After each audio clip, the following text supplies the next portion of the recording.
Maureen O'Hara is an Irish film actress and singer. The famously red-headed O'Hara has been noted for playing fiercely passionate heroines with a highly sensible attitude. She often worked with director John Ford and longtime friend John Wayne. Her autobiography, "'Tis Herself," was published in 2004 and was a New York Times bestseller. Early life and career: O'Hara was born as Maureen Fitzsimons on Beechwood Avenue in the Dublin suburb of Ranelagh. Attended school in Milltown, Dublin. She was the second oldest of the 6 children of Charles Stewart Parnell Fitzsimons and Margarita Lilburn Fitzsimons.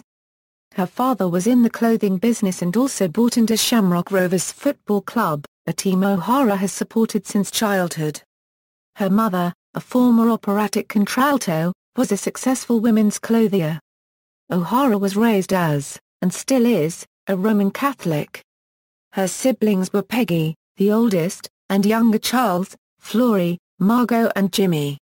Peggy dedicated her life to a religious order, the Sisters of Charity, and the younger children all went on to receive training at the Abbey Theatre and the Ina Mary Burke School of Drama and Elocution in Dublin. O'Hara's dream at this time was to be a stage actress.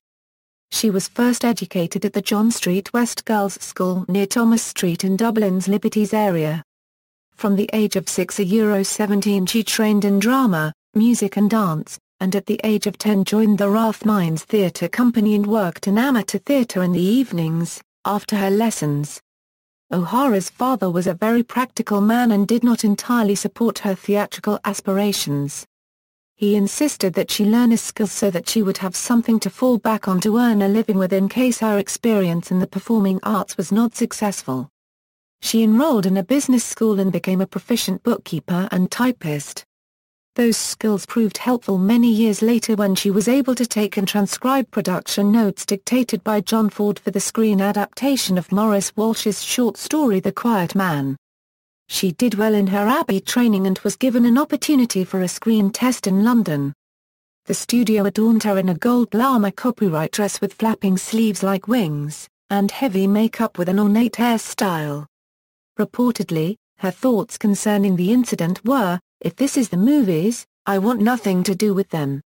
The screen test was deemed to be far from satisfactory. However, actor Charles Laughton later saw the test and, despite the overdone makeup and costume, was intrigued, paying particular notice to her large and expressive eyes. Laughton subsequently asked his business partner Eric Pommer to see the film clip. Pommer agreed with Laughton and O'Hara was offered an initial 7-year contract with their new company, Mayflower Pictures. Her first major film was Jamaica directed by Alfred Hitchcock. Laughton was so pleased with O'Hara's performance that he cast her in the role of Esmeralda opposite him in The Hunchback of Notre Dame, which was to be filmed at KO Studios in Hollywood that same year. After the successful completion of Hunchback, World War II began, and Laughton, realizing that their studio could no longer film in London, sold O'Hara's contract to a KO. That studio cast her in low-budget films until she was rescued by director John Ford, who cast her as Angarad in How Green Was My Valley, which won the 1941 Academy Award for Best Picture. 6 years later, in 1947, she made what is perhaps her best-remembered film, starring as Doris Walker and the mother of a young Natalie Wood in 20th Century Fox's Miracle on 34th Street, which, despite being released in May, has become a perennial Christmas classic, with a traditional network television airing every Thanksgiving Day on NBC. The film also helped to further establish O'Hara's career after the film garnered several awards, including an Academy Award nomination for Best Picture. In 1946, she became a naturalized citizen of the United States and now holds dual citizenship with the U.S. and her native Ireland. In addition to her acting skills, O'Hara had a soprano voice and described singing as her first love.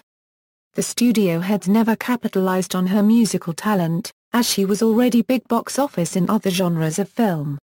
However, she was able to channel her love of singing through television. In the late 50s and early 60s, she was a guest on musical variety shows with Perry Como, Andy Williams, Betty Grable and Tennessee Ernie Ford. In 1960, she starred on Broadway in the musical Christine, which ran for 12 performances. That year she released two successful recordings, Love Letters from Maureen O'Hara and Maureen O'Hara Sings Her Favourite Irish Songs.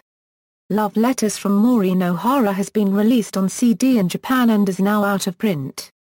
An icon of Hollywood's golden age, at the height of her career, O'Hara was considered one of the world's most beautiful women. She is often remembered for her on-screen chemistry with John Wayne. They made 5 films together between 1948 and 1972, Rio Grande, The Quiet Man, The Wings of Eagles, McClintock, and Big Jake. A clip of O'Hara's radiant face as she waves from a gate in John Ford's Academy Award-winning How Green Was My Valley, remains one of the most classic images preserved on film and is often featured as a clip in montages and promotions. Marriage, retirement and comeback. In 1939, at the age of 19, O'Hara secretly married Englishman George H. Brown, a film producer, production assistant and occasional script writer whose best-known work is the first of Margaret Rutherford's 1960s Miss Marple mysteries, Murder She Said. The marriage was annulled in 1941. Later that year, O'Hara married American film director William Houston Price, but the union ended in 1953, reportedly as a result of his alcohol abuse. They had one child in 1944, a daughter named Bronwyn Fitzsimons Price. Bronwyn has one son, Connor Beau Fitzsimons, who was born on September 8, 1970. From 1953 until 1967 O'Hara had a relationship with Enrique Parra, a Mexican politician and banker. She wrote in her autobiography, "Enrique saved me from the darkness of an abusive marriage and brought me back into the warm light of life again. Leaving him was one of the most painful things I have ever had to do." She married her third husband, Charles F. Blair, Jr., on March 12, 1968. Blair was a pioneer of transatlantic aviation, a former brigadier general of the U.S. Air Force, and a former chief pilot at Pan Am. A few years after her marriage to Blair, O'Hara for the most part retired from acting. Blair died in 1978 when an engine of a Grumman Goose he was flying from St. Croix to St. Thomas exploded. She was elected CEO and president of Antilles Airboats, with the added distinction of being the first woman president of a scheduled airline in the U.S. Later she sold the airline with the permission of the shareholders. O'Hara remained retired from acting until 1991, when she starred in the film Only the Lonely, playing Rose Muldoon, the domineering mother of a Chicago cop played by John Candy. In the following years, she continued to work, starring in several made-for-TV movies, including The Christmas Box, Cab for Canada and The Last Dance, the latter her last film to date, released in 2000. Now retired, she has homes in Arizona and the Virgin Islands, but lived mainly in Glengarriff, County Cork, after suffering a stroke in 2005. In June 2011, she participated at the Maureen O'Hara Film Festival in Glengarriff. In May 2012, O'Hara's family contacted social workers regarding claims that O'Hara, who has short-term memory loss, was a victim of elder abuse. In September 2012, O'Hara flew to the U.S. after receiving doctor's permission to fly. She lives with her grandson, Connor Beau Fitzsimons, in Idaho. On May 24 to 25, 2013, O'Hara made a public appearance at the 2013 John Wayne Birthday / tribute to Maureen O'Hara unregistered trademark Hara celebration in Winterset, Iowa. The occasion was the groundbreaking for the new John Wayne Birthplace Museum.